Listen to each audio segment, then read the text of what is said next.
صل على سيدنا محمد وعلى آل محمد كما صليت على إبراهيم وعلى آل إبراهيم في العالمين إنك حميد مجيد. بسم الله الرحمن الرحيم. من أقوم بي نما كنا كده دلوا ما كنا كده ببارو مي أنتم كملي ميمي تشيكرا مي بومو ديفو مالي بلونتان surtout fédération n'y avait fait là à tableau talandia quoi. Vraiment il est temps on est boire on est fait nos faux on est fait nos daïra nous on a mais Bobi fédération malienne de football ani Mohamed Magasuba ani Djouloua problème doni. Donc il est temps maintenant que tiens faut mourir. Fédération m'a fait no ok vraiment il est temps mais boire ma. Ne de là faut bien non fédération tenait pas problème. Fédération au manga euro tenait pas problème hier. Ne casse la toile. Mais fédération président a pour à que communiquer mourir à que faire no faut mourir à que toi mourir na faut n'y a de caille tiens là. Ne beau faut ne beau de fois là. Voilà et boire avec moi. Faire no be que conférence de presse qui fait faut qu'a fait n'y faut mourir non nous d'ablara. Il est temps. Fait nos ben on tient faut nous voir na. N'était comme ko kelele mali ballontan ko ni. Ate tient jo an sigile ina no. Ne ba do ani mo mi wula sa ki be ballontan ki be wula kama ko ka tient me wuli kama wallahi. Non, au dedo. Vraiment il est temps. Fait nos be keni. Magasuba ka kata kalaje. Contrandité que moye Magasuba ni Nigeria nyona Magasuba ba ni keta Magasuba te fait fort moye Magasuba te fait fort moye fédération te boga fait fort moye non à un moment donné il faut arrêter ça oluganga dabla vraiment oluganga dabla ne koni me mi fo fédération ali Mohamed Kamara ni Segou Kamara ka ko kera mo Segou Koita demsenu ne normalement avec boire avec faire nos réformes moi be mi famille et boire avec moi moi à quoi kerata ne minga nga sanction no nga sanctionner sinon sanction ma nga dans docteur ni entre Magasuba rega nga sanctionner à défaut bora mina docteur no sanctionner la mais au tra brado rema ko lu sanctionner lu kuma nga sanctionner Magasuba de nga sanctionner ni docteur yere Magasuba ni joro anga kata ça yabwa si la problème ay brassard mina la ka écarté ka boy pour ore major moralement mais be faire no défaut mo na mo be mi famille mo shima kuma sama sa garder o ga problème kera mo ma kuma jabi nunu be u ba ga shi u ta ga wule marega be u ba ga shi u ta ga wule adama nyan nunu be u ba ga shi u ta ga wule if bisuma fene be no che na ma Magasuba bla wallahi mali be fembe pe il est taille Magasuba bla yani phase finale ne be bo ne bo de foina Magasuba te fait fo moye mali ancien jour a bolo di nyoma aw de taille longtemps yé aw de be sega longtemps bo nola wallahi de be si wallahi Magasuba te si wa fédération abe mina ya dabla ay bo ate kumani mo ni ne kera ni de be ke c'est où quoi tani Mohamed Kamara reta ça o tu o ere a un toro doni quoi nyebula yala la Bamako be an c'est pas normal et puis ni Mali ere non normal petit ni flan nous be faire no ere mériter quoi wallahi faire no kanga duma parce que sur là Mali ere no fait hein wardo kanga duma wala o kanga récompenser de Mohamed Kamara ni Segou Koita parce que au fleur ça fait 3 mois 4 mois pas longtemps oui on va mériter vraiment ne koni même Mohamed Kamara Segou Koita wallahi nga do bayi qui courage à ça na bonne chance sur travail ni te fou yani bébé mais fédération ay boka kuma ni mo papier boy ke kuma ni mo na te fédération o kele ni fena de Magasuba refleni ali kade talila regarde allez ni Segou Masere sila Segou Masere be fédération on avait bédé de Tega faut qu'il be mo kele ou ika mo do satisfaire non à un moment donné il faut arrêter hein kade ou le penala kata ka di entraîneur vraiment or que Soumala m'a mérité que Soumala m'a mérité bi ou a mérité sini Basala Touré flene français a fait bege Mali a be fait no mérité Momo Sissoko nous va mériter Tenement Jay nous Adaman Tamura nous Adaman Tchekte Dan nous Mamadou Diarra Djila nous va mériter. Mohamed Lamine Sissoko, je suis fier de lui. Wallahi. Mais Magasouba de Benaba, il y a un d'État. Préparateur physique, il y a l'équipe nationale qui a une fois que ça là. Aïe Mounenye, il me fait droit. Car tu as la préparateur physique là, non. Je roule le chômage là, non. Mon hôtel, je roule la préparateur physique là. Tu fédération, ni comment grand métier, faut que Magasouba t'a mérité bien, t'a mérité sinon. Magasouba dépend d'un problème de bani Jorouche. Directeur technique entraîneur national, c'est qu'à aller qu'il me s'est flapper. Magasouba ganga boué, Foussem Diawara ganga boué. Wallah ganga boué. Au-delà Mounedou, il est temps. Magasouba ganga boué. Na ugo gaga warbe. No de for do ne ninga gaga warbe. Ngo tiaga warte fédération na oba ni ministère de tché. Ngo kele ni woni fédération ga fentou la.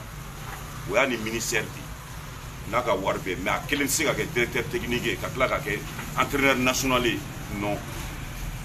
Ancien joueur be no ba mérité. Ancien joueur be équipe nationale ni fin be mérité ka même Magasouba ka wallahi. Joueur mi même Mali boulou.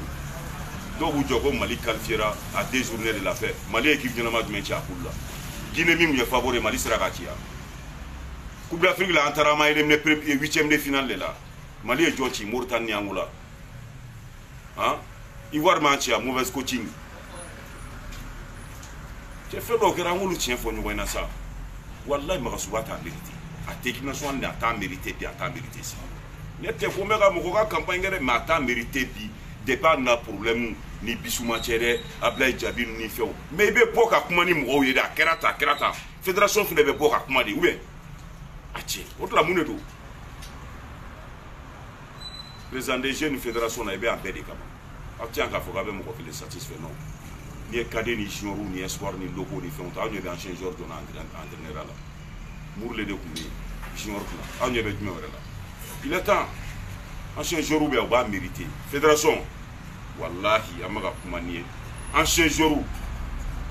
Aya aklitu la. Jamana peba aklitu aka ancien joueur la.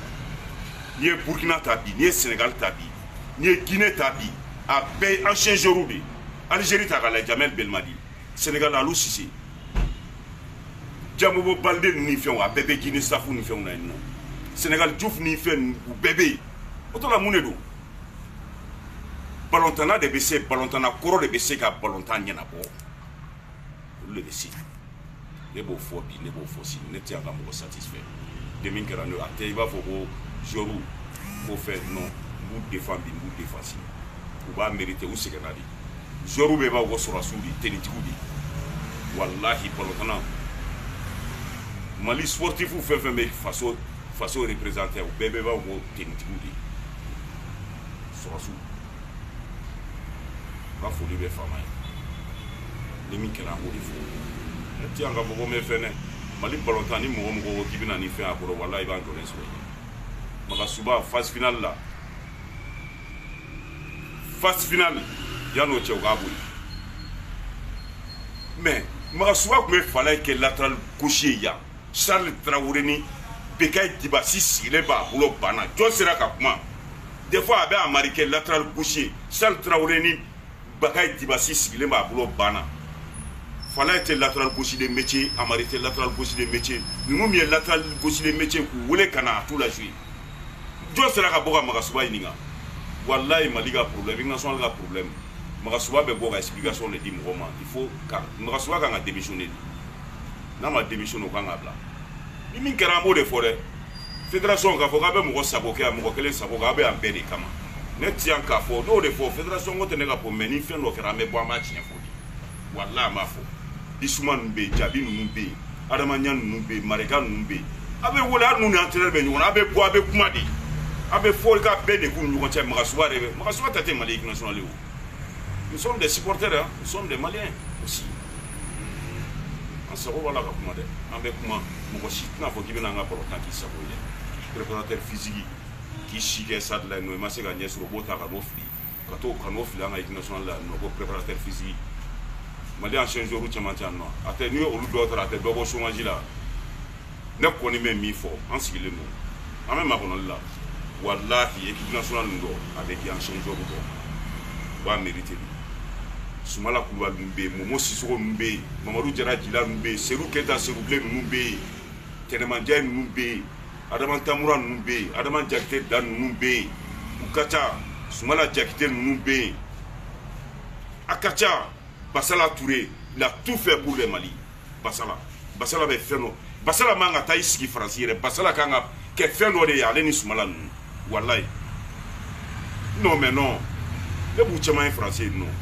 Il est temps, u ye fɛn bɛɛ kɛ Mali ye. Bassala dun b'a mérité, Sumala dun b'a mérité, Momo Sissoko b'a mérité. Surtout Momo yɛrɛ, nka Momo y'i ban Faransi la ka na jouer Mali fɛ. Momo de y'o kɛ yan.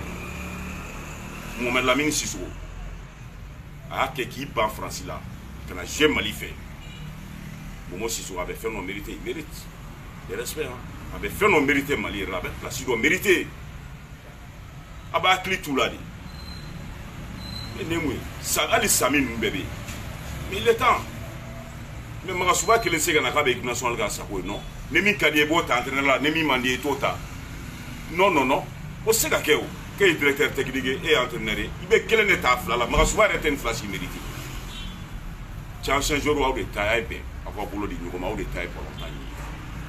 Mais an kɔni b'a dɔn Mali ballon tan tɛna tiɲɛ anw sigilen ɲinan ye.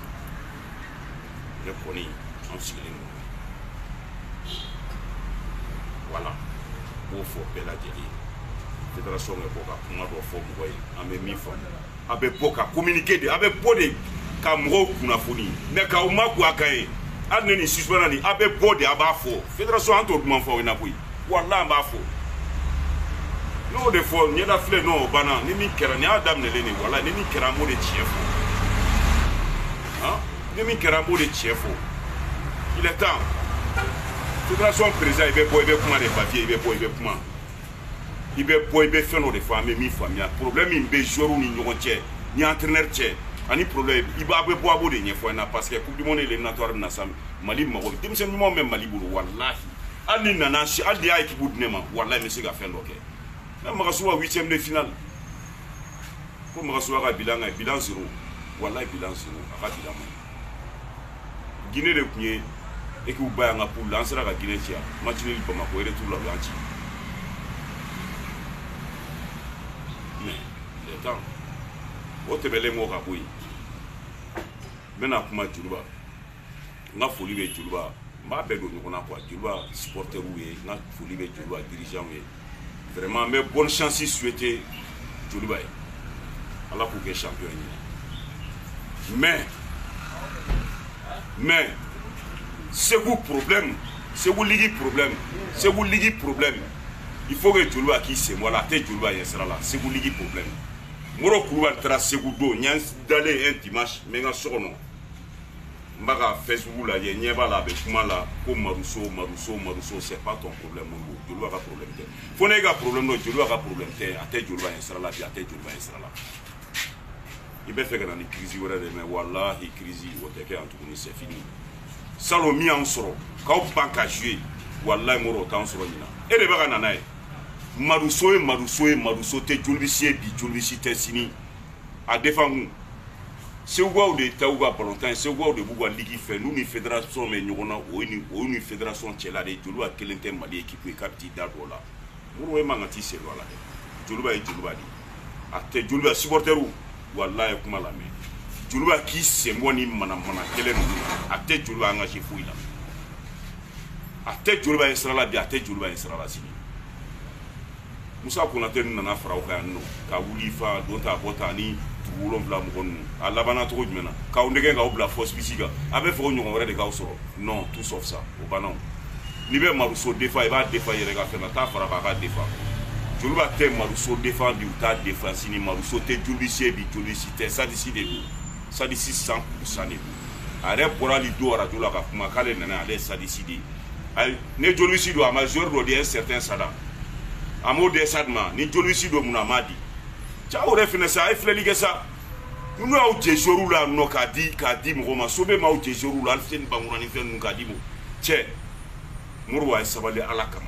En thème mangana, Touni, Ambe Fanga Bolongeta, Ekiboui, Anga Debe Miamo de Kaye Kapokanga Bolontan, Mali Bolontan, Kapetien, Kosebu, Sebu Ligi, Sebu de Bouba Ligi Fewere, Fédération Mana Mifo, ou une fédération Tcheladi, aw ka sira tɛ joliba ka sira tɛ bon ne b'o fɔ aw ɲɛna bi joliba ka sira tɛ bi joliba ka sira tɛ a ye fédération to yen a k'a ka baara kɛ ni fédération Maruso tɛ jolisi ye bi jolisi tɛ sini jolisi tɛ bi jolisi tɛ sini sadisi 100% de don a kuma na don sari bureau yɛrɛ la bon n b'o fɔ wa salam